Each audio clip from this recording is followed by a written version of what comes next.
So, Shannon, do you find it difficult to discuss race with white people? I do. Because, Skip, if you talk all the way real about America and try to have an open and honest dialogue, conversation with white America, then it would go to it would tear down the very foundation, the very fabric in which they said America was built on. America was not built on freedom. America was built on racism. And the backbone, the lifeblood, the economy of America was built on the backs of slaves. That is fact. And racism is so ingrained in America because, Skip, from the very first time when you brought those slaves over in 1619, you had someone to look down on. You robbed him of his given name. You robbed him of his dignity. You robbed him of his humanity. You told him he was less than. You treated him as less than. And then somehow you say, what? That America is what? America is how? He never received that. You got 250 years of free labor. 250. Because, Skip, let me tell you how this works, Skip.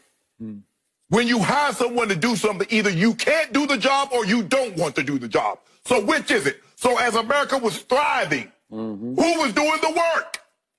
The workers. It wasn't you. Not only were they working in the field, they were taking care of your kids before they could take care of their own. So this notion that America, white people, we did all this. No, you didn't. Skip, and then you have to look. The greatest purveyor of racism and violence is the American white man. No race of people have suffered more on American soil than the black. No one. To this day.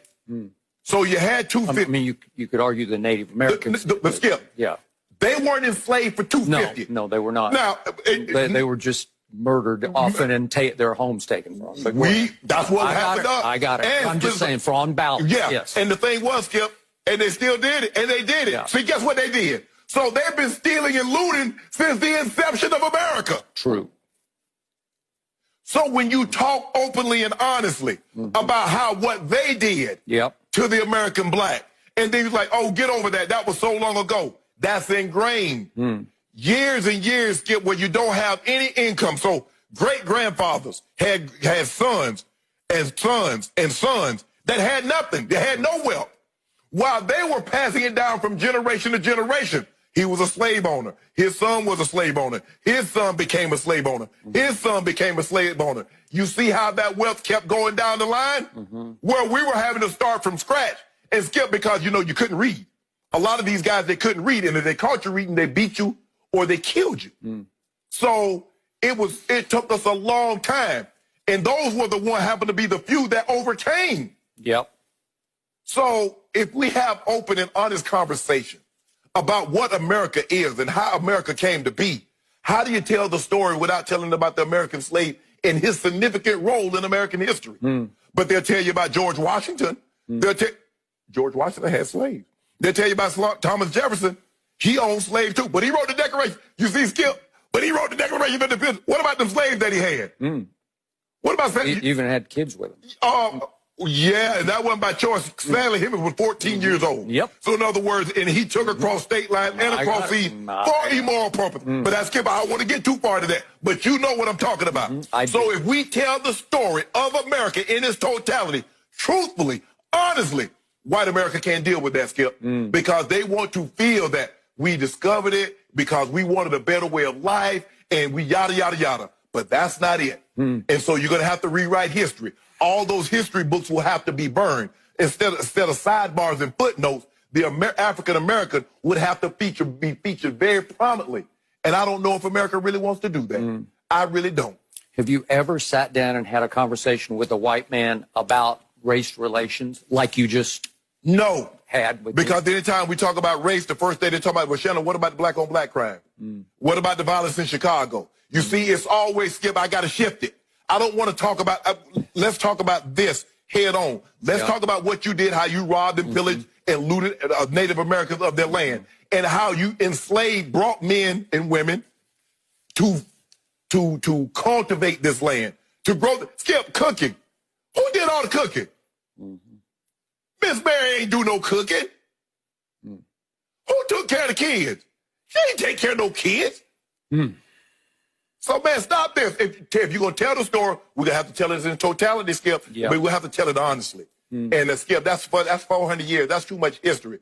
You're over 401 years. You don't really want to rewrite that kind of history. Because I've always talked about race. I think the reason why it's so easy for you to talk about race, Skip, because you've accepted the part that the white man has played in the shaping of America and the atrocities in which he's perpetrated against this black America and the Native Americans on American soil. You're open to that. A lot of people are not open to that. The reason why blacks are so open, it's happened to us. Yep. It's cathartic for us because we're talking about what has happened. You see what you're doing is that you said, and my grandmother did a lot. My grandmother had that type of relationship where she worked for people and she raised their kids and she would let them play with her own, with her kids. But Skip, that goes back centuries because the black women would suckle the white children before they suckled their own.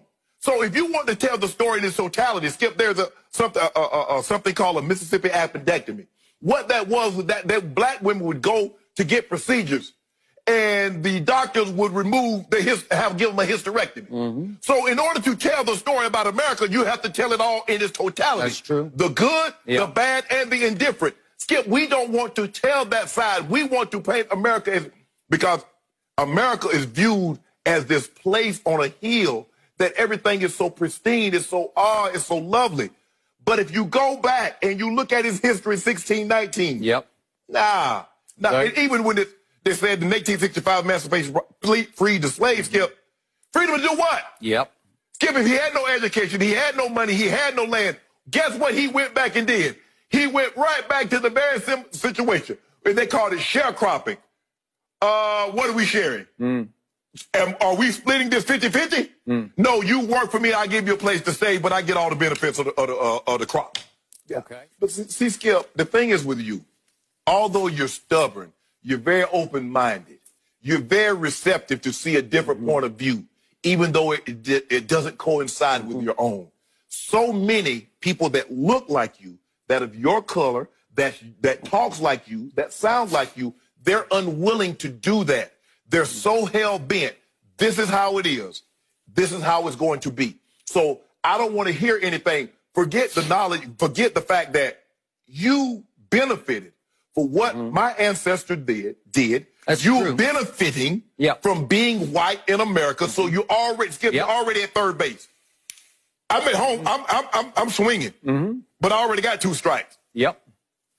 So to deny that, I don't know why you would. It's okay. I mean, it's okay when people say, well, Shannon, you look, I mean, I had muscles and I could run fast. Shannon, I had an advantage. Okay, I'm not going to deny that. It's not, oh, no. I understand that working on a farm and having older brothers and older cousins, it helped me to be more advanced than kids my age or a grade older than me. I understood that. But for you to deny that you benefited from this, why? Because now all of a sudden, you're not as smart. You're not as hardworking as you would like for people to believe. Yep. Think about that, Skip. What's the stereotype about black? They're lazy. How the hell you be lazy and be a slave and build America? I never understood that. Y'all lazy. You're savages. Everything that you see a lot of black America is a learned behavior. What do you think they learned it for? They learned to see how you split them up and how you killed them and how you did things when they tried to vote and what you did to the Native Americans. They see that. So they learned it from you. Everything, they learned it from you. The rioting, the looting, the stealing. But you don't want that side of history to be told. I don't know where they got it from you. Because you taught them.